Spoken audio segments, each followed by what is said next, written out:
vocês venham como um bom italiano, eles vão primeiro no espaguete. Eles podiam ter arrancado uma asinha do frango, ou trambilhado o peixe, mas o que importava ali era a pasta.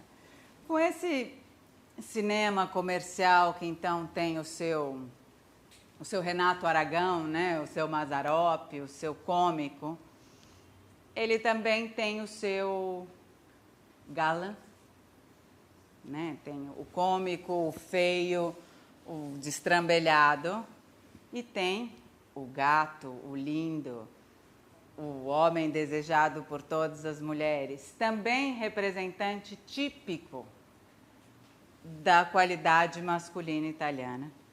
E essa pessoa é Alberto Sordi, um ator que foi da comédia ao drama durante 30 anos, até pouquíssimo tempo, sei lá, faz 10 anos que ele morreu, não sei, ou menos até.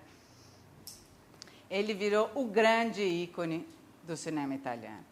Mastroianni, Ugo Tognazzi, esses são quase outsiders, pessoas que fizeram um cinema muito particular, que a gente vai falar depois. Mas o cinema comercial italiano, o cinema de multidão, o cinema de domingo ao cinema, era com Alberto Sordi. E aí, assim, tem séries.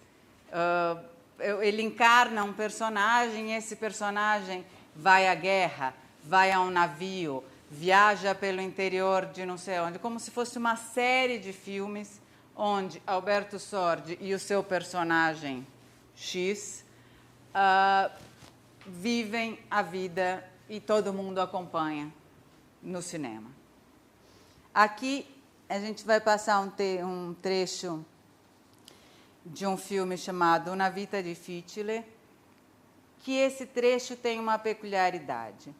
Na história da Itália, depois da unificação italiana, no 1861, o país, antes de 1961, a Itália não existia como a gente conhece hoje. A Itália era um de 5 países diferentes, ou de reinos diferentes.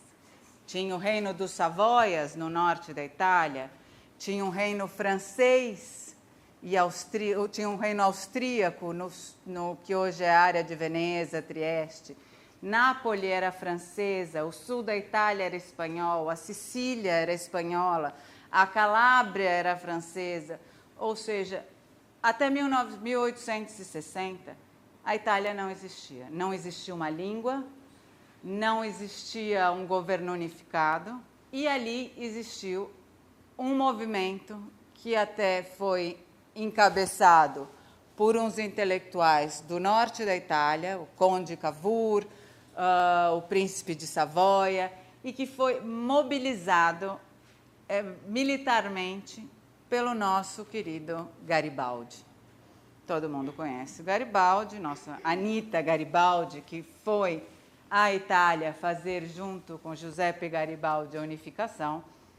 E foram guerras, e foram encontros, e foram classes sociais em conflito, porque uns não queriam, outros queriam. Houve guerra para poder unificar um país que hoje em dia a gente sabe é deste tamanho, ainda mais comparado com o nosso, mas que foi complicado. Então, durante os 50 anos pós-unificação, isso ainda era uma pedra no sapato dos monarquistas, porque logo em seguida a unificação se propôs que, será que então este país unificado vai ser uma monarquia ou vai ser uma república? E se for uma república, onde vai ser a capital dessa república? E se for uma monarquia, que família real vai conduzir esse país? Enfim, durante mais de 50 anos, a intenção de ser Itália ficou em conflito. Nessa cena que a gente vai ver, a gente vê exatamente isso. Já é mais para frente, já é final de década de 50, 60, mas ainda existe esse resquício monarquia versus república. E isso se demonstra à mesa. Quando o Alberto Sordi vai à casa de uma família monarquista e é um intruso. Intruso no sentido que a gente vai ver agora. Então, a gente vê que numa situação de refeição, numa situação onde, dependendo da classe social, a relação com a comida é diferente, os aristocratas pegam um polpettine e qualquer pessoa do povo come porque tem fome. Isso acontece muito claramente em muitas situações do cinema italiano. Você consegue analisar classe social, mais que tudo, pelo prato, pela quantidade de comida, pelo tipo de comida, pelo ambiente onde se come. No filme do Totò, eles moram, comem e fazem tudo num quarto. Aqui tem uma sala, tem candelabros, tem uma decoração, classes sociais diferentes, relação com a comida diferente.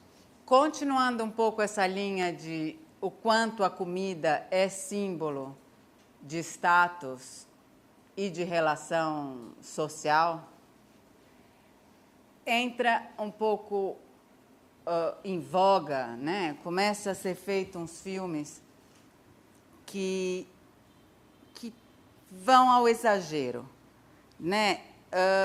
O Fellini, por exemplo, e o Antonioni, que eram diretores que tinham feito filmes neorrealistas, pesados, mais circunspectos, também de baixo orçamento, tal, começam a enveredar por um universo mais onírico, mais fantasioso, e resolvem, em vez de reclamar, né, ou de mostrar a realidade que eles estão descontentes com a realidade econômica, a realidade política, mais que tudo. O italiano sempre foi um ser político, desde de quando era o Império Romano, ou quando da influência da democracia grega em Roma, ou seja, o berço da nossa civilização é Grécia e Roma, todos os nossos princípios democráticos ou não democráticos vieram daí.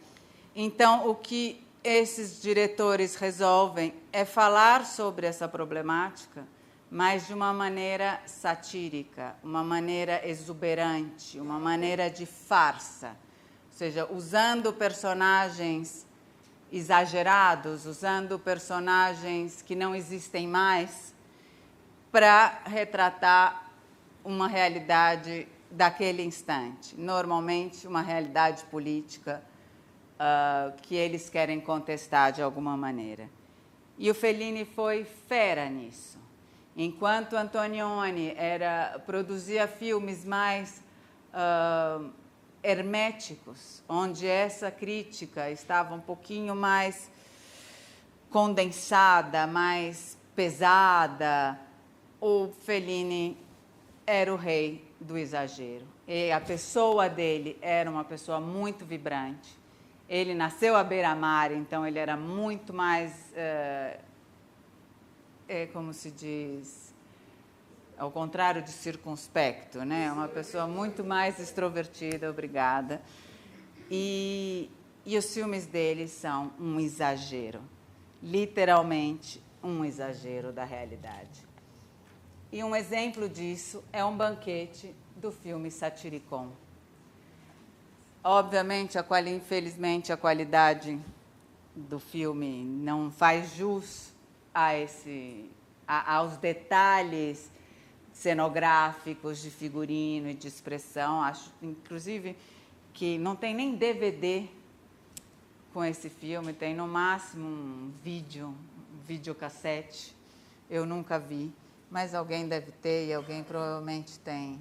Mas vamos ver esse pedaço que é a discussão em um banquete romano. E o banquete romano, só para dar um pouco uma introdução do que é um banquete romano. Um banquete romano é uma situação que existia na Roma Antiga, obviamente, em que se determina pelo tipo de refeição que é servida, pelas pessoas que estão sendo servidas, o que econômica, qual é o poder de quem está dando o banquete. Então, num banquete, normalmente o banquete ele é muito masculino, é uma reunião de homens com com entretenimento, onde se come desesperadamente e onde se bebe para inspirar as artes. Então, o anfitrião vai regular o que vai acontecer num banquete pela quantidade de vinho que ele serve. Mais que tudo, pela quantidade de água que ele mistura no vinho. Tomar vinho puro é uma coisa que a gente faz. Na Roma Antiga, não se tomava vinho puro. Se tomava vinho misturado com água, porque essa era a intenção. Se eu quero falar com as musas e com as ninfas, eu vou beber bastante. Eu não, né? Eu como anfitriã, vou proporcionar aos meus convidados um acesso ao mundo dos deuses. Se eu quero tratar de política e assuntos sérios, eu vou embebedar menos os meus convidados, e isso faz toda parte de um jogo social e econômico de poder na Roma Antiga. Quando Fellini usa essa situação, quando a gente vê o filme inteiro, aqui a gente só vê um trecho do banquete, você reconhece personagens da história contemporânea, italiana, obviamente. O prefeito ou o presidente ou o ministro ou alguém que cria algum tipo de drama. A política na Itália sempre foi uma grande conversa. Os políticos italianos são os que menos fazem e são os que mais falam. Que preparava a situação do simpósio, que é o pós-pranzo, né? O pós-comida, para se tratar desses assuntos. Então, se comia. Se bebia depois de se comer, não se bebe junto com a comida, isso ainda é uma recomendação atual, não beba junto com a comida. E aí era que acontecia as conversas, os simpósios, mas isso é a história dos banquetes. E a água do mar eu não sabia e acho que devia ficar ruim pra chuchu. Enfim, mas isso assim, cada tema do que a gente está falando, né? Cada detalhe, cada movimento artístico, cinematográfico, cada representatividade em imagens de uma situação econômica, social, antropológica e de território, dá caldo. Mas dá caldo. A gente pode falar um dia inteiro sobre os banquetes. A gente pode falar o dia inteiro sobre a relação da pasta. Da onde veio a pasta seca, a pasta fresca, os árabes, os chineses, o italiano, o tomate que demorou 300 anos para virar molho. Claro, e a Sofia Loren é o ícone da beleza italiana. A gente tem Anna Magnani, todas as mulheres lindas do cinema italiano, mas são mulheres que não causaram impacto e que não causam impacto que a nossa querida Sofia Loren faz até hoje. Sofia Loren hoje tem mais de 80 anos e se você se eu encontrar ela na rua, eu caio, porque ela é incrível, entendeu? Incrível, auristicamente falando, incrível. E ela é o ícone da italiana napolitana, dos peitos, da bunda, da comida, da mortadela. O filme da mortadela, o filme, ela vai viajar para os Estados Unidos e leva uma mortadela e fica presa na imigração, porque ela está levando a mortadela para o marido dela que já imigrou. Total, os olhos verdes da Sophia Loren, os olhos lilás da Elizabeth Taylor. Isso completamente. O quanto isso impactou na relação delas com o imaginário geral e principalmente com o imaginário masculino. Elizabeth Taylor é a deusa gelada. Ali, Sophia Loren está aqui, sentada. Você vai sentar no colo dela, ela vai bater nas suas costas, entendeu? É a relação de diferentes culturas com o alimento. Exatamente isso. Proporciona uma diva gelada ou uma diva caliente. Comida. Relação da pessoa com a comida. Então, isso vai... A gente, de novo, pode usar esse paralelo das pessoas serem como são a partir do que elas comem. Você é o que você come, já dizia alguém lá 5, 6 mil anos atrás. Tipo, que na realidade, o vinho, ele não existia no momento comum, nas refeições comuns das pessoas. Ele existia nessa situação de banquete com a finalidade do simpósio, ou seja, com a finalidade do encontro com as ninfas e com as musas, no momento de viajar. Era alucinógeno, era a viagem da curtição, não era para beber.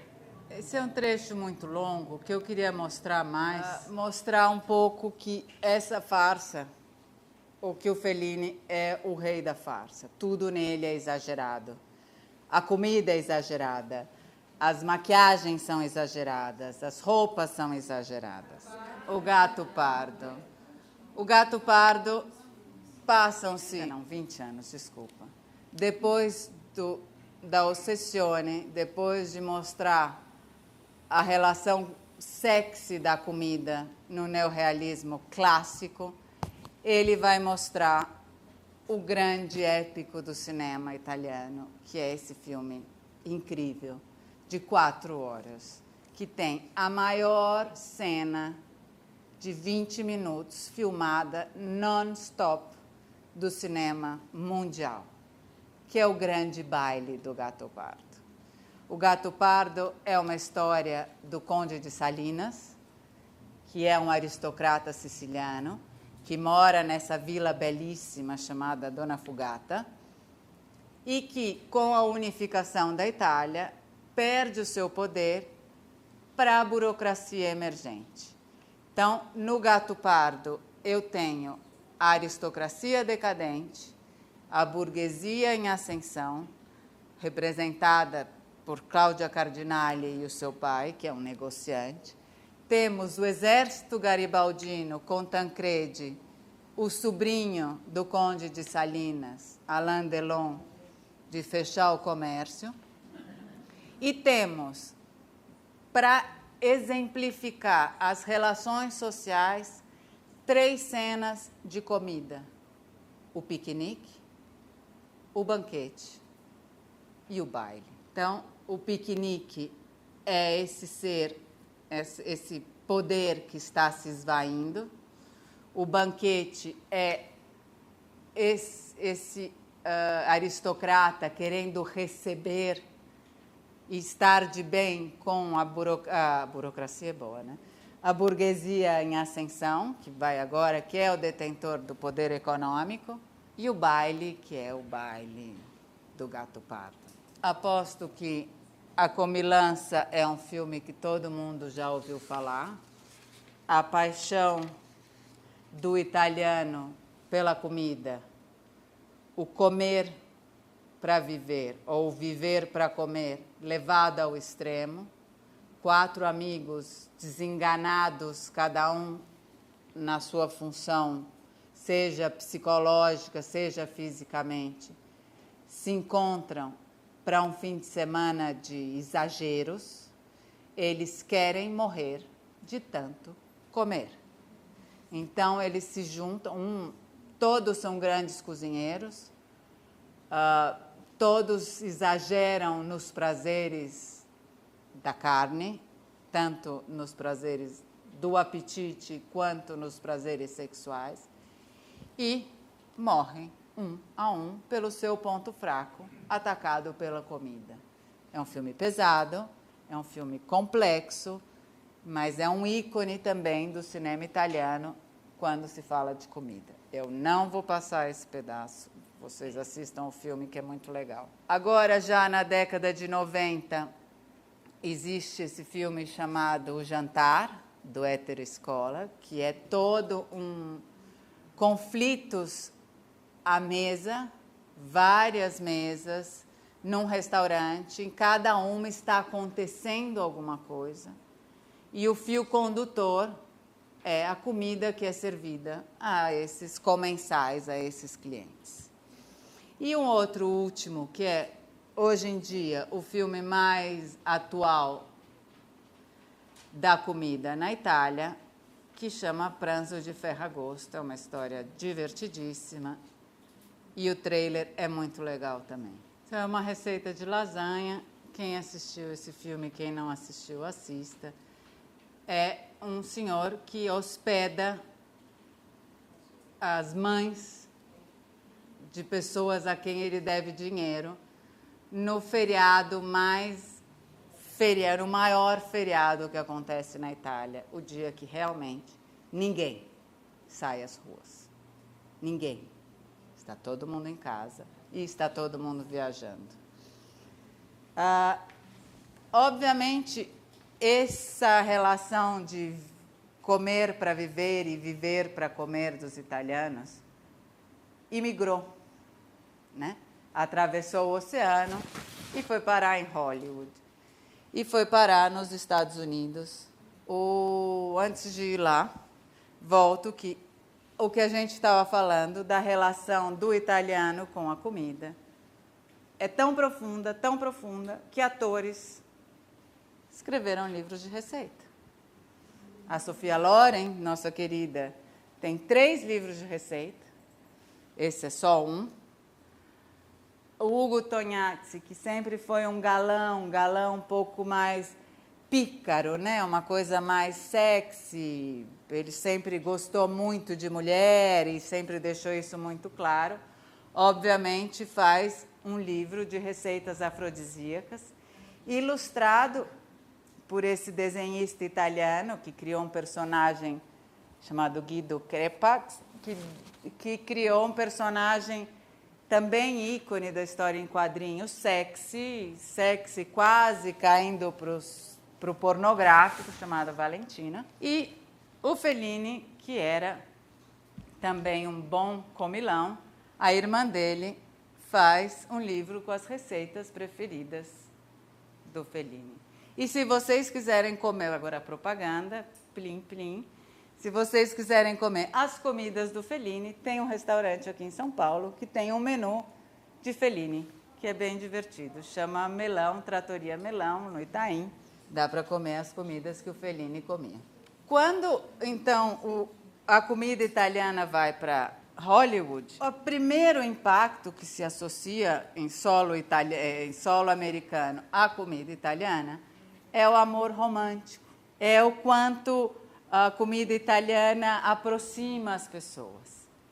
E já na década de 50, tem a primeira aparição do espaguete no cinema americano, com a velha e boa cena da Dama e do Vagabundo, que até hoje é o símbolo máximo do amor.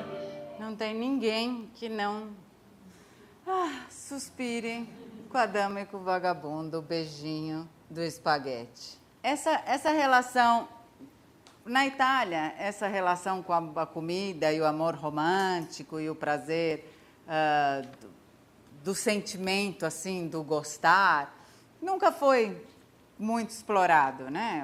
A relação com a comida é a relação com a comida. O prazer é uma relação ou muito sutil, como a gente viu em Ossessione, uma coisa de óleos, né? Mas na hora de comer, todo mundo come. É isso que é o ponto.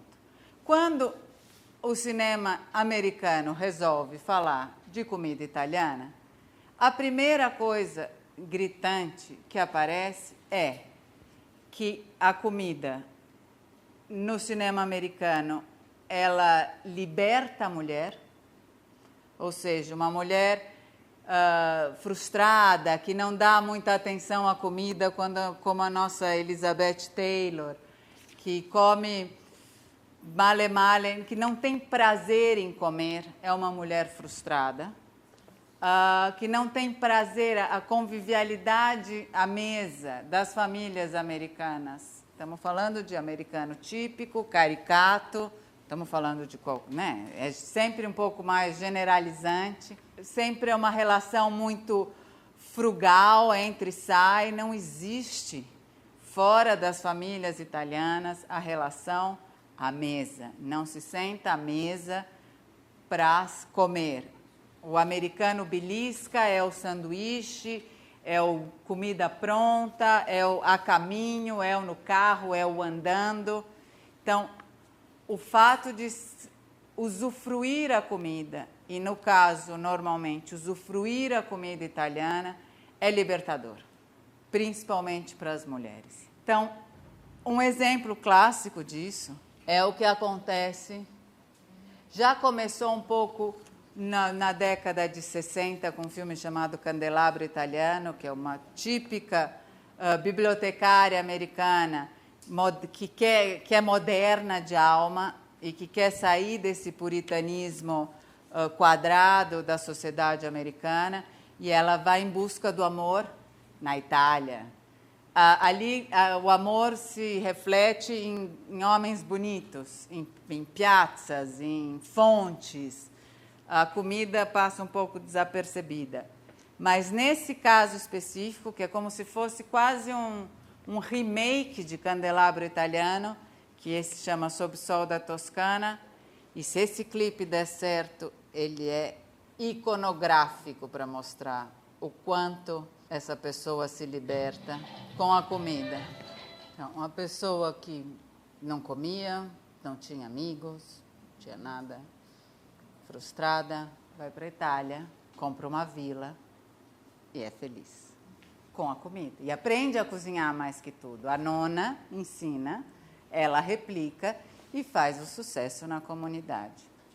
Isso é a visão americana da comida italiana. Liberta. Mulheres frustradas vão para a Itália. E isso é um fato. Isso não é só uma fantasia.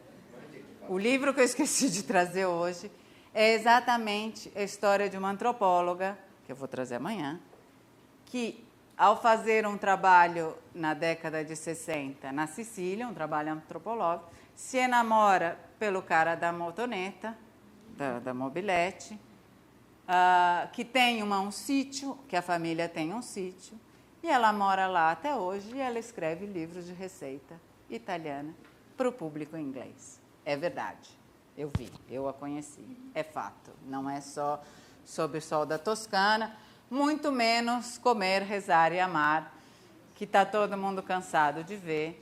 Uma outra maneira que os americanos viram o italiano é através de filmes da máfia. Nos filmes da máfia, mesmo os mafiosos irlandeses, os mafiosos russos, os mafiosos japoneses da Yakuza, estão sempre à mesa, num restaurante, são mortos na frente do restaurante, no banheiro do restaurante, à mesa do restaurante. Todo e qualquer filme, não existe um filme ou um seriado, tipo Família Soprano, em que haja um mafioso italiano que não aconteça alguma coisa na mesa. O clipe do Poderoso Chefão é longo, tem 10 minutos. É quando o Santino mata o cara que ameaçou o padrinho, o pai dele, nosso Marlon Brando. Mas, nesse filme do Scorsese, os Goodfellas, que aqui chamou, os bons companheiros, alguma coisa assim, os mafiosos vão presos. E o que acontece na prisão é a coisa mais deliciosa do planeta, porque eles continuam sendo italianos. E eles continuam, não. Putz. É tão legal isso. Chefões na prisão continuam se tratando bem. Ele fala enquanto os outros presos estão lá e vivem como animais e comem lavagem, nós, os wise guys, né, os chefões, mandamos em tudo. E se tratam lagosta, bife, sempre uma pasta, vinho, pão fresquinho. Isso é demais.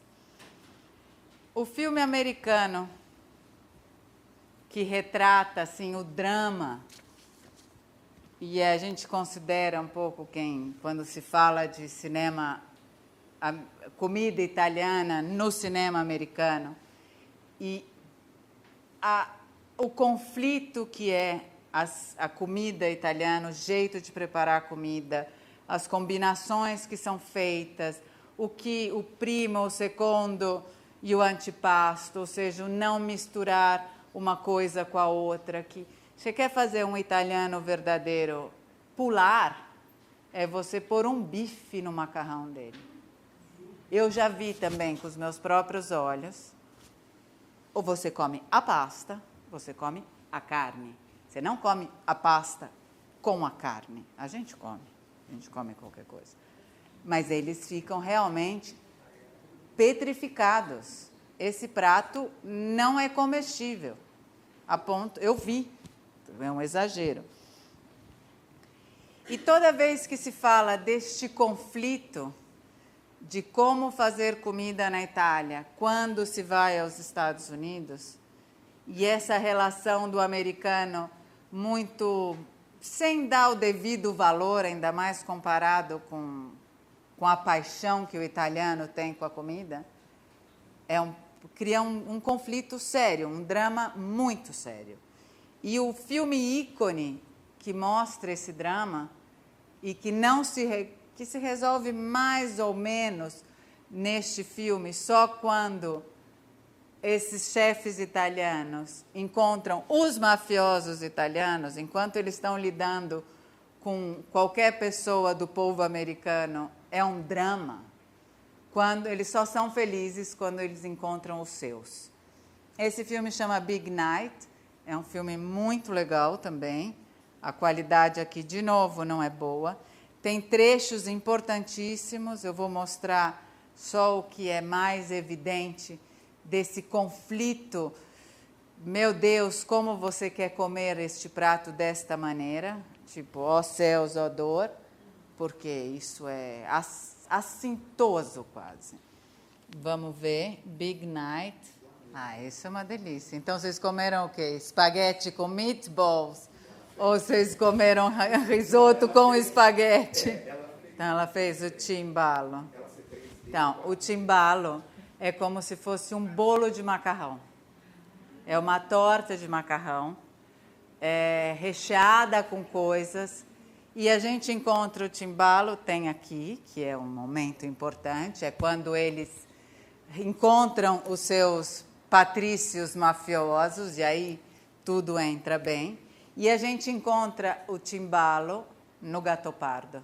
O Gattopardo, no banquete do Gattopardo, existe o cimbalo do Gattopardo, que é uma receita incrível. No livro que eu vou trazer amanhã, é um livro que fala de todas as receitas do Gattopardo.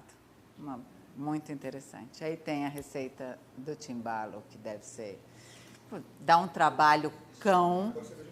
Isso é legal. Mas o impacto dele, ele é mais ou menos deste tamanho.